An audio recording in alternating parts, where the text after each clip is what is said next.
Big boss Malayalam season 5 ഒരു eviction എപ്പിസോഡാണ് ഇന്ന് നടക്കുന്നത്. ഇന്നലെ വിഷ്ണു എവിക്റ്റ് ആയിട്ടുണ്ടായിരുന്നു. വിഷ്ണു എവിക്റ്റായി പോകുന്ന ആ എപ്പിസോഡിൽ ലാലേട്ടൻ പ്രത്യേകം പറഞ്ഞിട്ടുണ്ടായിരുന്നു ഇന്ന് ഒരു എവിക്ഷൻ കൂടെ നടക്കും എന്നുള്ളത്. തീർച്ചയായിട്ടും ഒരു പ്രൊമോ വന്നിട്ടുണ്ട്. പ്രൊമോയിൽ കാണിക്കുന്നത് നോമിനേഷൻ ലിസ്റ്റിലുള്ള എല്ലാവരെയും എഴുന്നേൽപ്പിച്ച് നിർത്തി അതിൽ ഓരോരുത്തരെയായിട്ട് സേവ് ചെയ്ത് അവസാനം നാദിറയും റനീഷയും മാത്രമാവുന്നു.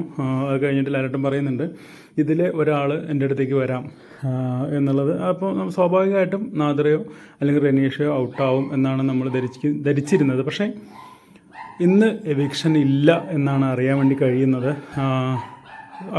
എവിക്റ്റായി പോവുകയാണെങ്കിൽ നാദിറ ആയിരിക്കും സ്വാഭാവികമായിട്ട് പോകാൻ സാധ്യതയുള്ളത്. പക്ഷേ ഇന്ന് എവിക്ഷൻ ഇല്ല.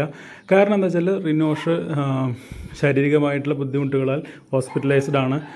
റിനോഷിൻ്റെ അവസ്ഥ എന്താണെന്ന് അറിഞ്ഞതിന് ശേഷം മാത്രമായിരിക്കും ഇന്നത്തെ എവിക്ഷൻ നടക്കുക. തീർച്ചയായിട്ടും ഇന്ന് എവിക്ഷൻ നടക്കുന്നില്ല എന്ന് തന്നെയാണ് അറിവ്.